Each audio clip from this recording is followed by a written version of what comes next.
Assalamualaikum warahmatullahi wabarakatuh. Di sini saya ingin menjelaskan tugas makalah kelompok kami yang berjudul Teknologi, Energi, dan Lingkungan Energi Terbarukan atau disebut dengan PLTS. Makalah ini disusun oleh 5 orang yang terdiri dari Mujahid, Maulana saya sendiri, Rizky Nugroho, Raihan, dan Ramadia. Oke, lanjut saja ke pembahasan. Sel surya atau juga sering disebut fotovoltaik adalah device yang mampu mengkonvers langsung cahaya matahari menjadi listrik. Sel surya bisa disebut juga perangkat yang mengubah energi matahari menjadi energi listrik. Selain dipergunakan untuk menghasilkan listrik, energi dari matahari juga bisa memaksimalkan energi panasnya melalui sistem solar thermal. Struktur sel surya atau solar cell terdiri dari beberapa komponen utama yang bekerja sama untuk mengubah energi cahaya matahari menjadi energi listrik.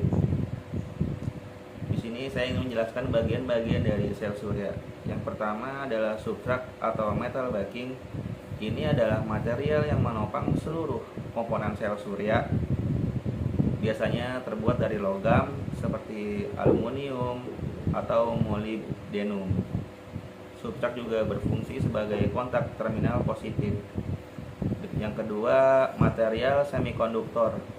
Bagian inti dari sel surya yang mencerap cahaya matahari. Untuk sel surya generasi pertama, material yang umum digunakan adalah silikon. Material semikonduktor ini membentuk p-n junction yang sangat penting dalam proses konversi energi. Dan yang ketiga, kontak metal atau kontak grid. Di atas material semikonduktor terdapat lapisan material konduktif yang berfungsi sebagai kontak negatif. Ini memungkinkan aliran elektron yang dihasilkan oleh sel surya. 4. Lapisan anti reflektif. Di sini untuk meminimalkan refleksi cahaya, sel surya dilapisi dengan material anti refleksi. Ini membantu mengarahkan lebih banyak cahaya ke dalam semikonduktor. Dan yang kelima, enkapsulasi atau cover glass. Bagian ini melindungi modul surya dari elemen luar, contohnya seperti hujan dan kotoran, serta membantu menjaga kinerja sel surya. Secara keseluruhan, sel surya bekerja berdasarkan prinsip-prinsip p-n junction, di mana pertemuan antara semikonduktor tipe P atau positif dan tipe N atau negatif menciptakan medan listrik yang mendorong aliran elektron dan hole menghasilkan arus listrik saat terkena cahaya matahari. Sekian dari saya, selanjutnya akan dijelaskan oleh saudara Mujahid. Ya, selanjutnya saya melanjutkan materi yang telah disampaikan oleh saudara Maulana. Jadi untuk materi pembahasan ini yaitu energi pembangkit listrik tenaga surya. Untuk poin selanjutnya yaitu perbandingan penggunaan sel surya dengan energi lain. Energi yang terbaru dan terbarukan mulai mendapat perhatian sejak terjadinya krisis Indonesia, yaitu pada tahun 70-an. Dan salah satu energi tersebut yaitu adalah energi surya. Pada asasnya, energi sel surya ini merupakan salah satu dioda semikonduktor yang bekerja dalam proses tak seimbang dan berdasarkan efek inflasi. Dalam proses sel surya menghasilkan tegangan 0 sampai 1,5 volt tergantung pada intensitas cahaya, dan sinar tersebut mencapai jangkauan pada bumi kurang lebih sekitar 1000 T. Tapi karena daya guna konversi tersebut rasio yang mencapai energi berdasarkan efek fotoaktif baru mencapai 25%, Maka produksi maksimal yang dihasilkan oleh sel surya itu mencapai 250 watt. Hal ini terlihat dari durasinya, yaitu sebesar atau selama 2 hari. Berarti proses penggunaan fotovoltaik yang dihubungkan secara seri dan paralel, sel surya ini menunjukkan bahwa energi ini dapat menghemat biaya untuk diproduksi di negara Indonesia. Oleh karena itu, negara Indonesia sangat membutuhkan, atau salah satu faktor penting energi yang ada di lingkungan masyarakat. Oleh karena itu terciptanya PLTS. Saya akan melanjutkan presentasi dari saudara Mujahid, yaitu tentang struktur sel surya. Sesuai dengan perkembangan sains dan teknologi, jenis-jenis teknologi sel surya pun berkembang dengan berbagai inovasi. Ada yang disebut sel surya generasi 1, 2, 3, dan 4. Dan struktur atau bagian-bagian penyusun sel yang berbeda pula. Jenis-jenis teknologi sel surya akan dibahas ditulis sel surya jenis-jenis teknologi.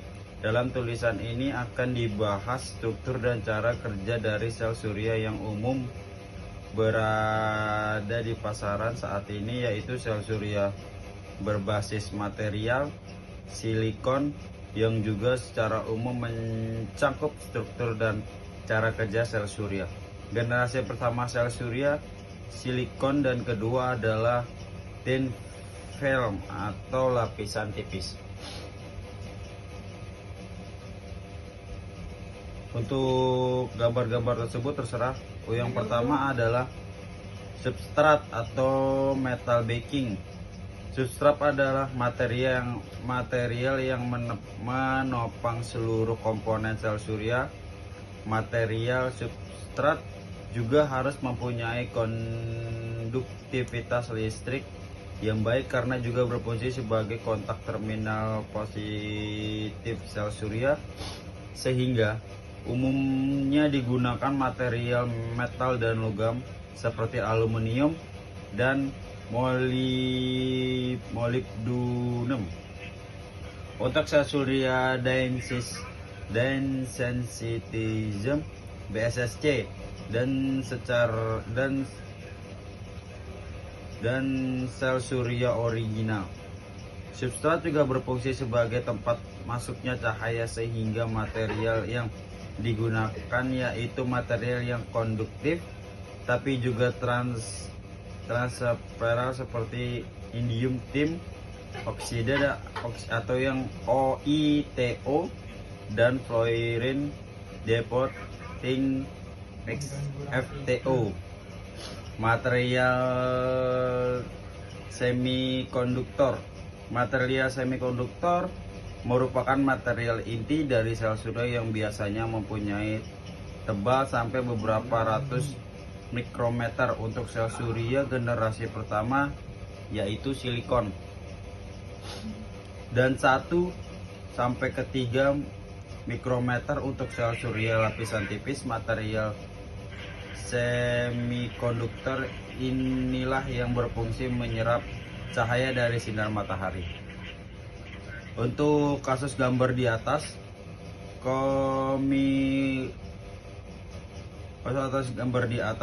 semikonduktor yang digunakan adalah material silikon yang umum diaplikasikan di industri elektronik. Sedangkan untuk sel yang lapisan tipis, material semikonduktor yang umum digunakan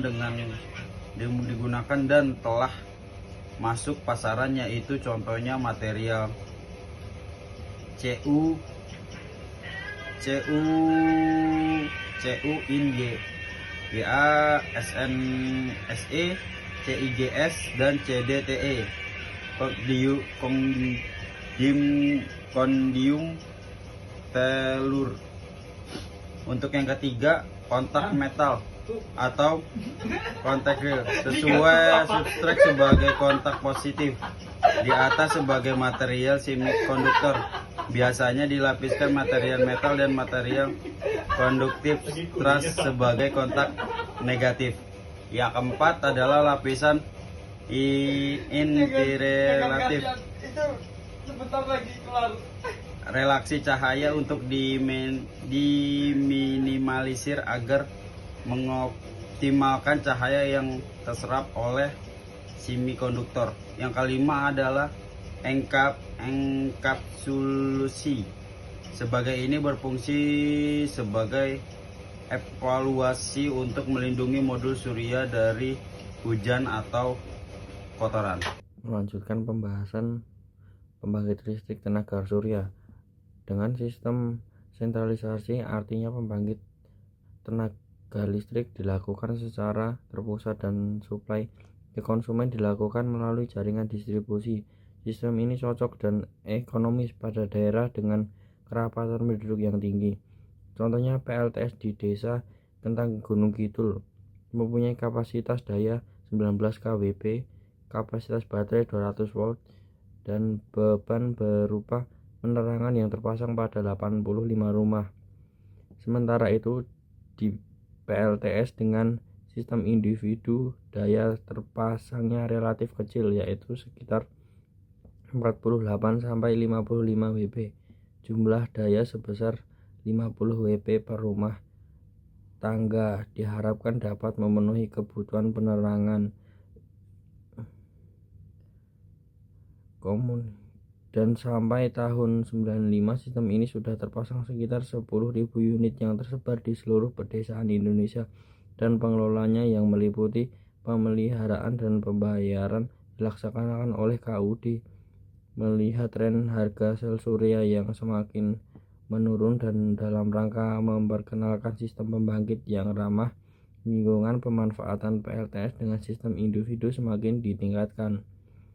Pada tahap pertama direncanakan akan dipasang 36.000 unit SHS selama 3 tahun dengan prioritas 10 provinsi di kawasan Indonesia Timur.